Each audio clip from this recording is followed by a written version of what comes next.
I still remember the day our routine flight from New York to Los Angeles turned into a fight for survival. My team and I were seasoned pilots, with over 10,000 hours of flying experience between us. We'd seen our fair share of turbulence, air pockets, and mechanical issues, but nothing could have prepared us for what was about to happen. As we cruised at 35,000 feet, the engines suddenly sputtered and died. The plane lurched violently, throwing us off balance. I was at the controls, with my co-pilot, Mark, beside me. We exchanged a stunned glance. We were facing a catastrophic situation. Panic set in as the reality of our situation sunk in. We were 2,500 miles from our destination, with no power and no clear options for survival. The air traffic control voice came over the radio, calm and reassuring, but we knew the situation was dire. "Mayday, Mayday, this is air traffic control.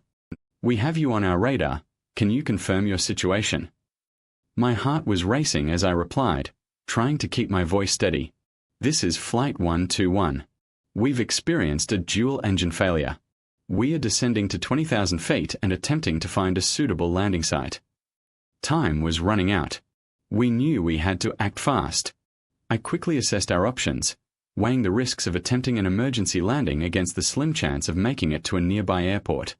It was a gamble, but it was our only hope. The plane was shuddering and shaking, making every movement a struggle. I could feel the weight of responsibility on my shoulders. 200 lives hung in the balance. I took a deep breath, focusing on the task at hand. We had to find a safe place to put the plane down, and we had to do it now. I scanned the horizon, searching for any sign of a suitable landing site. The landscape below was a blur of green and brown, with no visible signs of civilization. We were on our own, with no backup or support. The weight of that realization hung heavy in the air. As we descended, the air pressure increased, making every joint and muscle ache. The plane was taking a beating, but we had to keep pushing forward. We were running out of time, and our options were dwindling by the second. The voice on the radio came back, his tone more urgent this time. "Flight 121, we are tracking your descent. Can you give us a status update?" I took a moment to collect my thoughts before responding. "We are at 25,000 feet, trying to find a suitable landing site. We are running low on time, but we are doing everything we can to make it safe." The silence that followed was deafening. We knew we were running out of options, and the clock was ticking. I glanced at Mark, who was white-knuckling the armrests beside him. We were in this together, and we were going to get through it, no matter what. As we continued to descend, the landscape below began to take shape. We spotted a small field, surrounded by trees and what looked like a small farmhouse. It was our best chance, and we had to take it. I took a deep breath, steadying my nerves.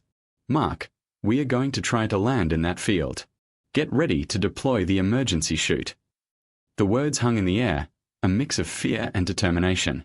We were about to face our greatest challenge yet, and we were going to need every ounce of skill and experience we had to make it through alive. The clock was ticking, and our lives hung in the balance. We were running out of time, and our only hope was a small field in the middle of nowhere. But we were pilots, and we were not going to go down without a fight. Not on my watch. The voice on the radio, I'll never forget the moment I first heard Mike's voice on the radio. It was like a lifeline, a beacon of hope in the midst of chaos. As I navigated the treacherous flight, I knew I needed to stay calm and focused. The engines had failed, and we were plummeting towards the ground. My team and I were seasoned pilots, but this was a situation we'd never encountered before. Panic was starting to set in, but I knew I had to remain in control.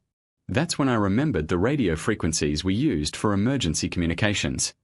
I quickly called out for help, hoping against hope that someone would hear me. I keyed the MIC, and my voice echoed through the silence. "Mayday, Mayday, this is Flight 121. We've lost both engines and are experiencing severe altitude loss." I repeated the call, my words trembling with urgency. But then, something remarkable happened. A voice responded on the radio. It was Mike, a kind-hearted air traffic controller with a calm and steady tone. "Flight 121, this is Center Control. I read you loud and clear. Can you give me your current altitude and position?" I hesitated for a moment, collecting my thoughts. "We are at 10,000 feet, heading due east over the Rocky Mountains." We are experiencing severe turbulence and are losing altitude rapidly. Mike's voice remains steady. His words a reassuring presence in the midst of disaster. Roger that. Flight 121. Can you give me a heading and altitude for a safe descent? I took a deep breath, my mind racing with calculations. We need to head for the nearest airport, which is Denver International. Our current altitude is 9,500 feet, and we are losing about 500 feet per minute. Mike's response was immediate. Okay, Flight 121. I'm going to guide you through a safe descent. Can you follow my instructions? I nodded, even though he couldn't see me. Roger that, Center Control. We are ready to follow your guidance. The next few minutes were a blur as Mike walked me through a series of complex instructions. He guided me through a series of sharp turns, careful to avoid any obstacles or other aircraft in the area. I can still remember the sound of his voice, calm and reassuring, as he talked me through the crisis. Flight 121, you're doing a great job. Just remember to stay calm and focused, and we'll get you down safely. His words were like a balm to my frazzled nerves. I felt a sense of relief wash over me, knowing that I wasn't alone in this. As we finally began our descent into Denver International, I felt a mix of emotions. Fear, relief, and gratitude all swirled together in a complex dance. But most of all, I felt a deep sense of gratitude towards Mike, the voice on the radio who had saved 200 lives that day. But the story doesn't end there. In fact, it's just beginning. As we touched down safely on the runway, I couldn't help but wonder what had driven Mike to respond so quickly and selflessly. What had motivated him to stay calm and focused in the midst of chaos? And what had happened to him after that fateful day? These are questions I'll explore in the next section of this story. As we touched down safely in the field, I couldn't help but feel a mix of relief and gratitude.